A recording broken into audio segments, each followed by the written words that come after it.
quero começar te dizendo algo que pode te incomodar e perceber que se incomodar é porque encostou onde dói, onde pesa e onde também precisa. Entender que nesse final de ano, nesses momentos que a gente está vivendo, você não está ansioso porque você é fraco, você está ansioso porque ficou forte tempo demais, sem pausa, sem análise, sem percepção de quem você é. Você não está deprimido porque perdeu a fé. Você está exausto por sustentar alguma coisa, tudo sozinho, sem transferir para alguém de uma forma saudável a fim de resolução. E não, isso não é falta de espiritualidade, e é o corpo principalmente dizendo para você que a sua mente não dá conta de fingir que as coisas não existem à sua volta. E a maioria das pessoas de hoje está doente por conta disso. Estão desreguladas e ninguém ensinou como voltar, e vou dar uma percepção e entendimento nesse vídeo para que você perceba como ter um início de novos ciclos de uma forma mais saudável. Trauma, sistema nervoso e sobrevivência prolongada causam o que a gente chama de ansiedade, depressão, estresse, burnout. Tudo isso não são problemas isolados, mas vamos colocar isso em ordem para a gente entender. São principalmente respostas adaptativas de um sistema nervoso que ficou ali muito tempo agindo no modo de sobrevivência. E ansiedade é o corpo dizendo: eu não confio no futuro porque o presente já me violenta demais.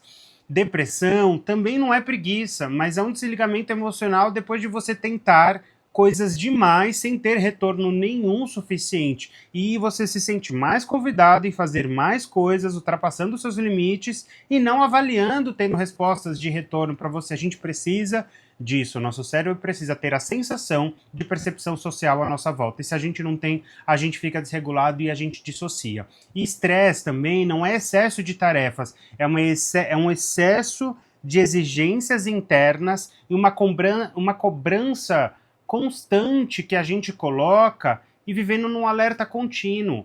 E a gente também tem que entender que o burnout, que é o que mais está acontecendo ultimamente, burnout não é falta de amor pelo que você faz, é fazer demais, sem limite, sem reconhecimento e sem escutar o seu próprio corpo. E o pior sintoma do burnout é quando o seu corpo faz você escutá-lo.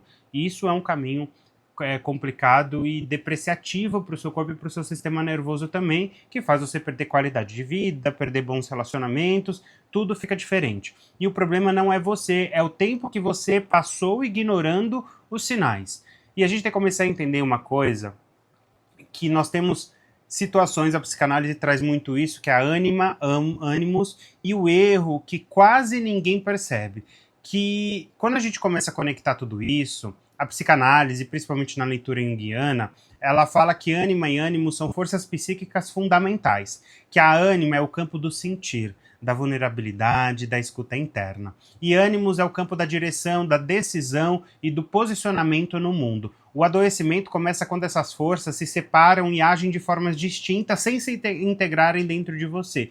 Que se nós formos colocar em outras religiões, em outros aspectos, uma coloca que a sombra ela é uma coisa demoníaca e a gente não pode olhar, tem que sempre olhar para o lado positivo da coisa. Já em religiões de matriz africanas, coloca que ânima e ânimo são potências de energias que a gente precisa aprender a integrar, aprender a utilizar sem medo e sem rejeição. Não é demonizando, é a gente entender que uma lâmpada precisa de um positivo e de um negativo para funcionar. E tem gente que só vive no ânimos, que produz, sustenta, aguenta, resolve e decide, mas não sente nada.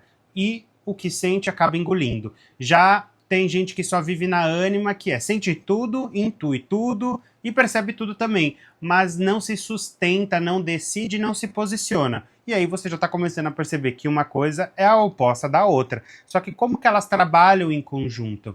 Não olhando para elas, vai acabar tendo um adoecimento, tanto energético, tanto mental, tanto psíquico, e entender que o pior, muitos chamam isso de maturidade, espiritualidade ou força, mas entender que a fantasia dá calma e isso é uma anestesia emocional. E aqui eu preciso agir de uma forma mais direta. Estar calmo não significa estar regulado. Estar calado, muito menos. Muita gente confunde silêncio com evolução, confunde não reagir com consciência e confunde anestesia emocional com paz espiritual. Se você é aquela pessoa que vive bem, sempre elevado, sempre racional, mas seu corpo está tenso, cansado, travado, isso está longe de ser evolução.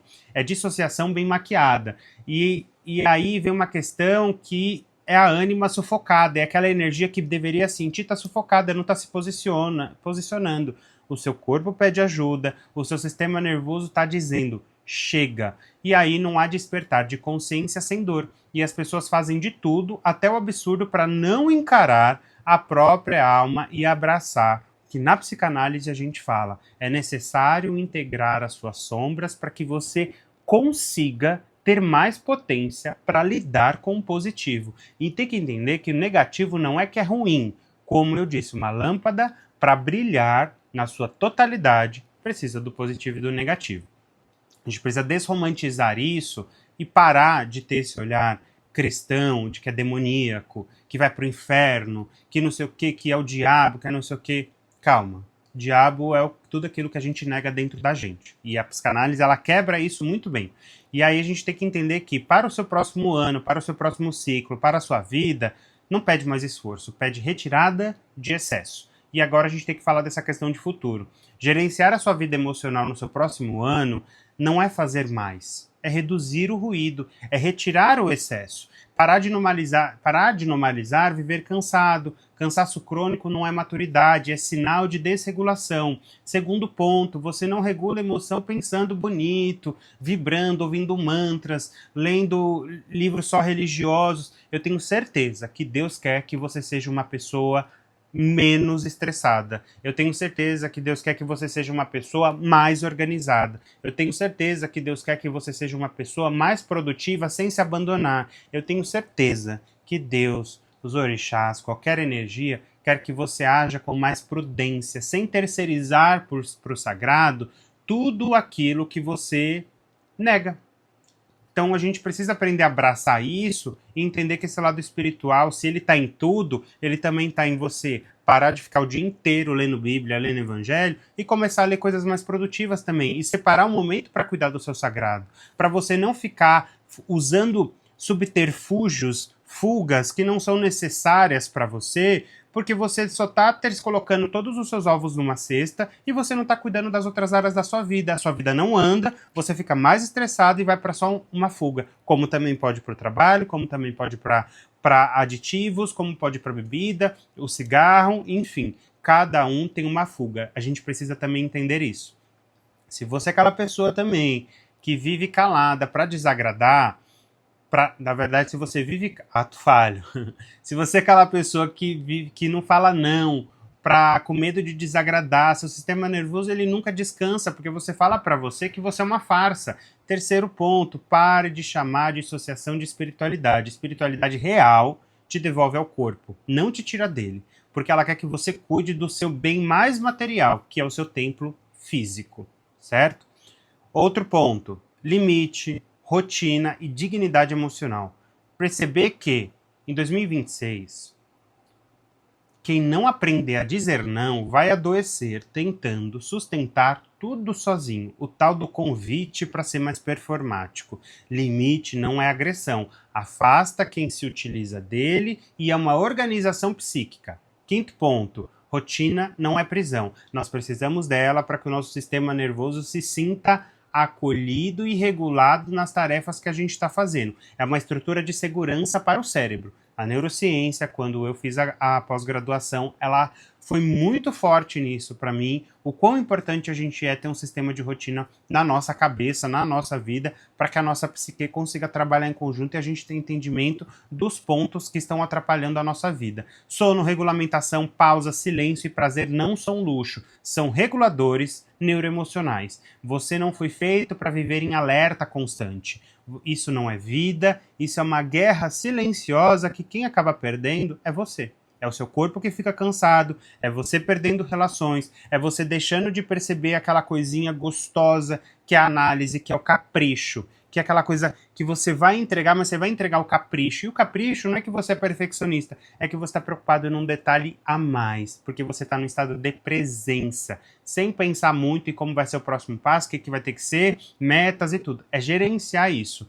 E aí, para encerrar no último bloco desse vídeo, é a gente ter o olhar de amor, valor e presença. E escuta isso com muita atenção.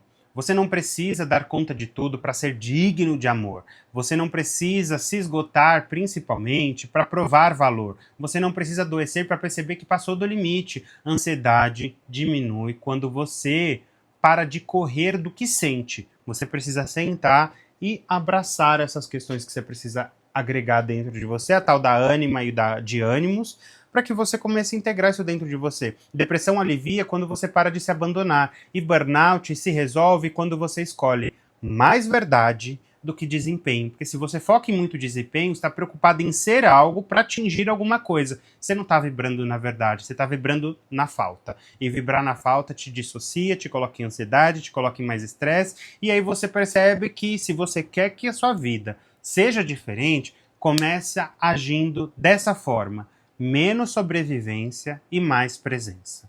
Esse é o vídeo de hoje, porque para entender que quem cuida da mente muda o destino, e se esse vídeo fez sentido para você, caso você queira entender dessa parte de traumas, entender do seu mecanismo, saindo desse modo de excesso de sobrevivência e mais presença, tem um link na minha bio do meu curso Traumas que Curam, tem ajudado aí mais de 50 alunos, tem sido fantástico, muitos feedbacks positivos. E se você sente que é o seu momento, a sua cura começa por lá. E obrigado a todos pela confiança por este ano, por verem os meus vídeos, por darem os likes, por comentarem, por compartilharem.